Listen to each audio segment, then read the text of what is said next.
welcome to Angelo's second behavior training. So we're going to review his antecedent strategies, his skill acquisition goals, and I'm going to model those for you, and then we'll go over consequence strategies.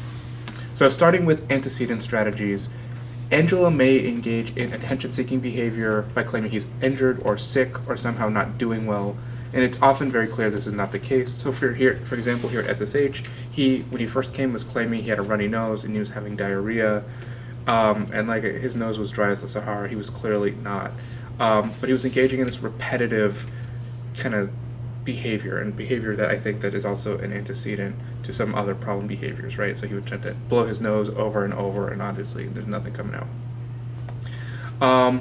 What we found a good way to de-escalate when he's engaging in kind of the psychotic speech or getting trapped in some of the repetition is to avoid trying to reason with him. Like, if you just tell him, your nose isn't runny, well, listen, that I think as far as he's concerned, it is.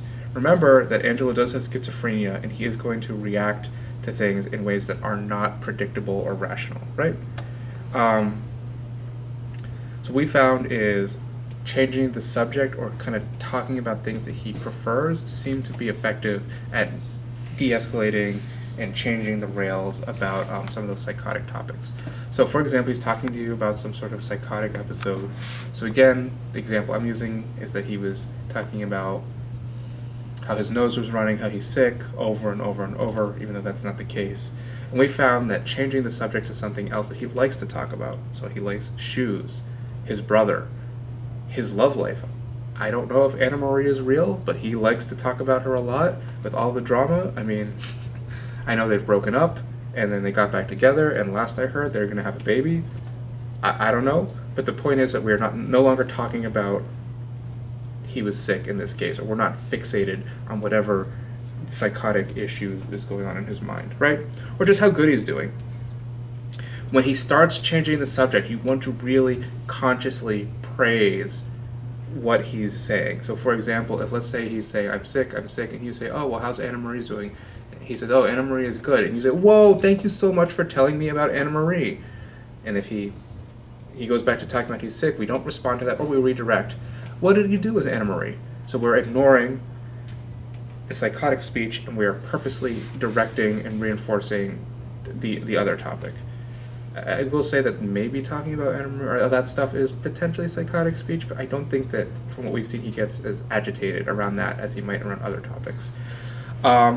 He may engage in repetitive speech or say the same thing over and over, but that's okay since we're redirecting him away from the agitated things. And if you talk to Angelo, I'm sure all of you know him better than I do, he does kind of repeat himself over and over. That's okay, as long as we have successfully off-ramped from whatever situation we've been in. Okay? So again, avoid trying to reason with Angelo or telling him to calm down, because he's not operating from like a rational or even emotional space. He may be hearing or understanding things that you are not saying, right? Because remember, we have psychosis, and the goal is to redirect his speech. Okay, well, we don't have questions, so. All right, skill acquisition. So this is just from his plan. We're going to do differential reinforcement of alternative repetitive behaviors. Okay, I'm getting a cut. All right, so now we're on skill acquisition, which is differential reinforcement of repetitive behaviors. So we have reinforced a set of activities for Angelo to do that are quiet and not disruptive when he is engaging in repetitive behaviors. And again, the idea is, let's say it's 2 a.m., 3 a.m., he is awake, he is trying to go to the bathroom over and over. What we want to do is have a set of activities for him to do that he can repeat over and over that are not disruptive, and that he can ideally do independently, or at least not with a staff like standing over him. Okay? So the teaching procedure, so we have a list of file folders, and when I say file folders, I mean that quite literally they are file folders. Pick 5. I have a box with a whole bunch of them that I will be sending with you guys. I can also send you like the files if you need to make more to complete. Each file folder is a very simple task. So for example, this one of the things is at the bottom of the box, but just the idea of this one is you have to count some coins and match the quantity to the number of coins. So all very simple thing. And I would say this is even a more difficult one because I know, at least from my experience, Angelo doesn't know coins. But this is the kind of task that they're going to be. So very simple. I would say 3rd grade at most, kind of, sorry, these flies everywhere, at most task. Okay, when teaching Angelo to complete a file folder, first model for him, and then reinforce to get the correct one. So I want to emphasize too, this is teaching. Ideally, we're doing teaching when we're calm, when we're during the day, when we're not necessarily having like a psychotic episode, right? We're just relaxed, he's calm, he's in a good mood, and we'll say, hey bud, we're gonna do some folders. Here at SSH, he has never pushed back. He's generally been pretty open about doing it. And yeah, we haven't had an issue. And actually, he will want to do it when he sees other individuals engaging in their program. He'll ask, like, he'll say, I want to do like the thing. See that? But he'll do it. All right. So in teaching, complete the folder. So you would just show him. So let's just say this. I'm like, oh, this is 15. So 10 plus 5. So that goes there. And this is 60. So 25, 50, 60. Oh, okay, that goes there. So you would model it, right? And you say, okay, Angelo, your turn. Now, again, I would say this one's a little hard for him, but the idea is, well, we'd have to show him what to do. We'd hand it to him. We would allow him to put it somewhere. And at the very least, he does understand, like, this has to go here. He might not understand the actual process of, adding the coins for this particular one. But he at least understands, okay, that goes here. Or that these go onto the Velcro, okay? If he does make an error, so I'm going to go over the error correction procedure. So actually, Michael, if you'd like to be my model, so I just need you to come in and I want you to put this in the wrong place.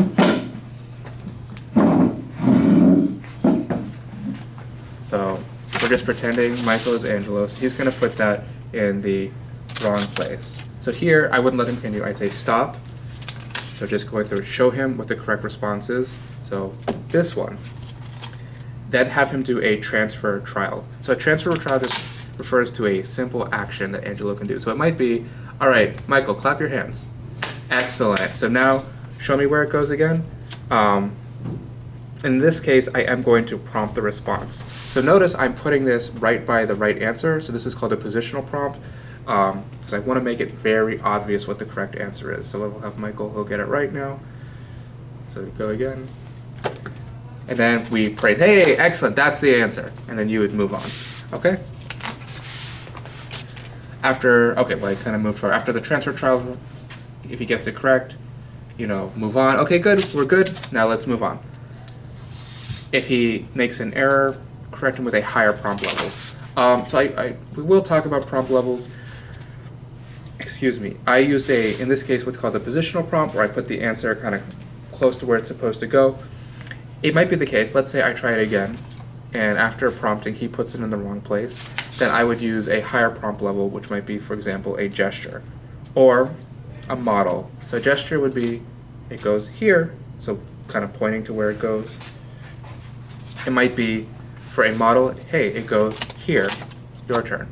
For a, so just to show, there, good, okay? It could be, and with Angelo, that's never been the case, but if you did have to do a full physical, so one more time, Michael. So just a full physical is I'm literally going to do hand over hand, so when he grabs it, gently here, good, yeah. So that's what that would look like. Sorry, this is a typo, repeat, but that's what the procedure is. And we want to make sure it's easy, it's fun. This isn't meant to be, I don't actually care if he can do math. I just want him to be able to complete the folder. So let's say he does this. Great. All right, let's do the next one. So this. So this one is just matching it. They made it a little wrong, but like more or less. So this would be a correct trial. I'm sorry, some of these are a little messed up, but like, all right, which one has more or less? Or excuse me, Ash, which one has less? Okay, that has less. Good. Which one has more? This one. Good. Which one has more? Good. So that's how this works, right? It just, and they're all very simple. I'll just show you a few more, but they're all like this kind of stuff. I also want to show you some of them do have, they're not just Velcro, they're write-ins. Let me see, I have a whole pile of them here. I can find a write-in. So just another example, matching big and small. So you would just ask him, okay, which one is big? Good. Which one is big? Good. Which one is big? Good. So super simple.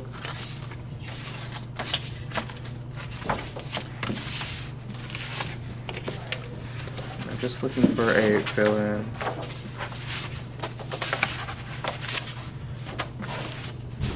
All right, here it is. So this one, with just a dry erase marker, the idea is you just complete the pattern. And I'll just say too, doing this with Angelo, let's see, he has his little things. He'll generally say it, and you might just have to prompt him to write it. So he'll go 1, 2, and oh, you said it, so make sure to write it. So just 2, 3, 4, 5, 6, 7, 8. 2, 3, 4, 5. Okay, so super simple. In his folder box, I have a few of these just cheap dry erase markers on his box, so they're there and available.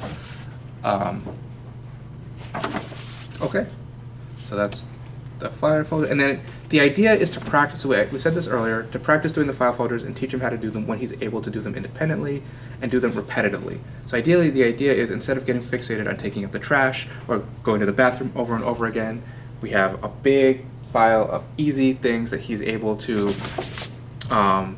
get access to. It can be done repetitively, and the idea is to reset them and present them to Angelo overnight, so if he is engaging in that repetitive behavior, you don't get stuck in that loop. Or we have a less disruptive loop to be stuck in. The goal isn't necessarily to prevent the repetitive behavior, it's just to redirect it. Okay. Clothes discrimination program. I should have brought some clothes down here. But just, the idea is giving him sets of clothes of like holding up literally dirty and clean. So get a set of laundry and a set of clean clothes. So dirty and clean, hold them up next to each other and say, Angela, which one is dirty and which one is clean? If he answers correctly, reinforce him, good job, you're absolutely right. So praise him. If he makes an error, we would stop and just kind of explain to him, well, this is dirty because it's all wrinkly and you wore it yesterday. Just going over that. And then do the same error correction procedure we just mentioned. So you would have him do the right answer, do a transfer trial, so whatever it is, clap your hands, touch your head, do this, tell me your name, tell me your mom's name, spin in a circle, whatever it is. It's just something different because we want to make sure that there's an action we can reinforce that's not an error correction, right? And then prompt him. So this is also, because we observed in SSH that he was like doing loads of laundry over and over again. He would go through or he would change his clothes and they would still be clean. Like he maybe only worn them for an hour. And that's okay. It is his right. If he wants to change his outfit 30 times in an hour, that's fine. I think it's worth it to just redirect him. Okay, it's clean because you only wore it. Go hang it up again and let him change his clothes all he wants. But just to work on that skill.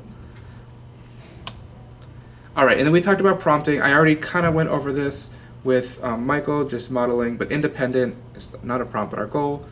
Visual, in this case, it wouldn't be relevant, but a visual might be like either a task analysis board, a visual schedule. It could be video modeling. So positional, I'm just going to model that with some of these, just to show you guys once more. So positional might be, again, putting it here and say, okay, which one is it? So I'm basically telling him the answer without telling him. Okay, gestural would be, okay, which one is little? Notice I'm pointing to the correct answer. Model is, which one is little? So I'm showing him the behavior I want him to do. Verbal would be like telling the person what to do. I think, again, in this kind of case, it doesn't make a lot of sense. You might be able to say, okay, put it here.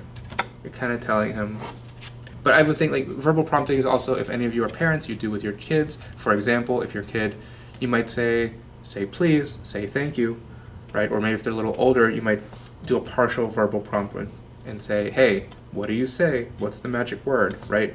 So those are examples of verbal prompts. Maybe not applicable to these specifically. And the last one is physical. So literally, if I were Angelo, like taking his hand and putting it in the right place. So physically manipulating him. Okay, so that's prompting. And then I talked about this earlier, but some suggestions as well. These programs should ideally be run well, and when I say run, I'm really talking about using this like proactively as in teaching, right? And we're doing this when other clients are doing their programming. What we noticed again at SSH, and I said that earlier, is when Angelo saw other people working and getting praised and getting rewarded and all that, he super wanted to join in. Like he would literally get me or get a staff to get him a set of file folders to work at it, okay? I did that here. You can rotate. You could, and I think this would be fun after spending time in that house, is maybe rotate them around. I mean, it all is math stuff. It probably wouldn't hurt any of those individuals to learn how to do some of the things. And I said many of the folders are very simple, which I've gone over with you. All right. Questions? Keep going. Are we good? You're good. Yep. Okay. So consequence strategies. So general procedures. Just kind of echoing, as we said, in antecedent, Angelo does have schizophrenia and may not respond to things in a way that makes sense or seem logical. He may also be responding to things you can't see or are not around. It's always super important to keep in mind that people with schizophrenia do not have the insight that what they see is not actually real, or they very rarely do, and especially when you add intellectual disability on top of that, right? You really want to make sure you're providing neutral reactions, even if he's escalated. And recognize that he may not sleep due to mental health issues. I would also say it's generally a good strategy to avoid saying don't do something. So saying no, stop, don't do that, don't say that.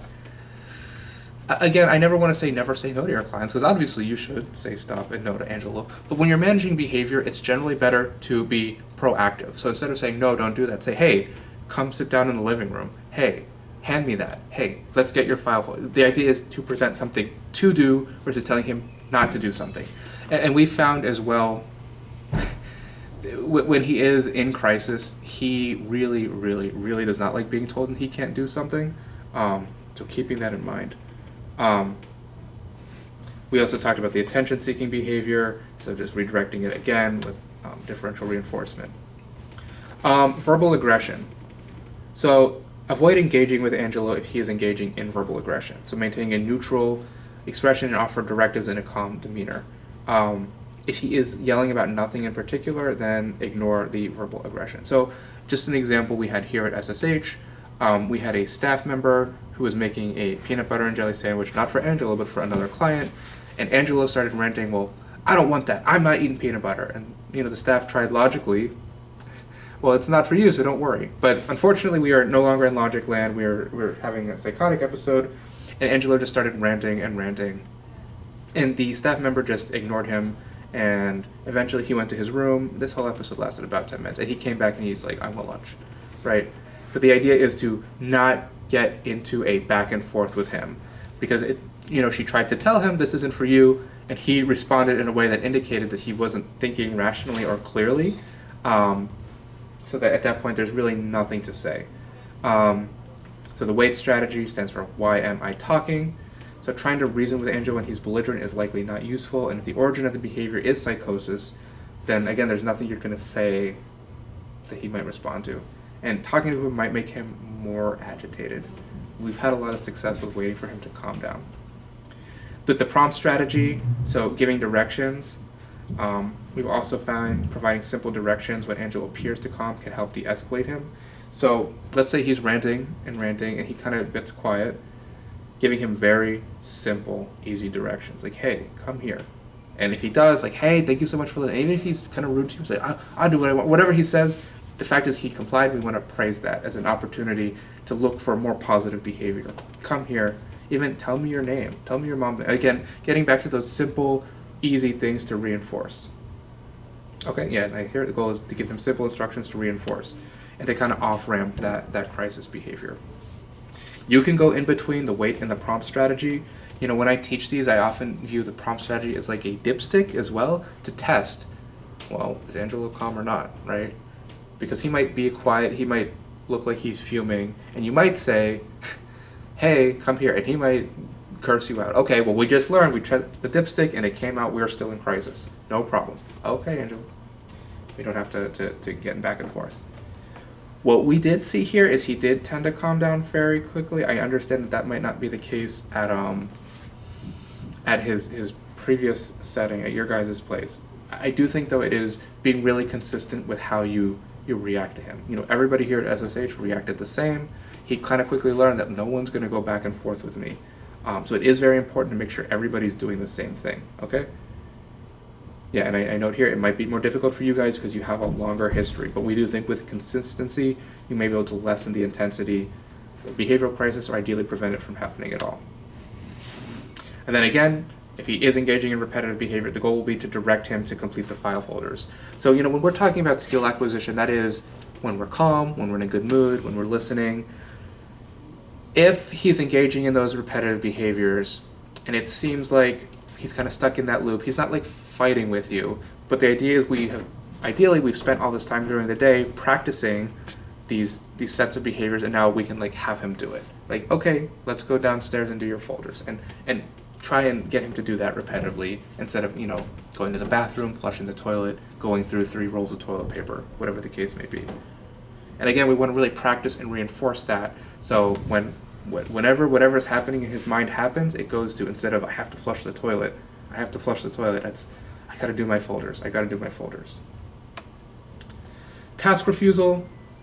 What we found is honestly just waiting him out generally worked, and I believe based on your guys' history that was also the case. We generally waited for 10 minutes and then we would represent the task. We haven't seen a high amount of task refusal, but it does seem to occur more when he is agitated or struggling with psychotic symptoms.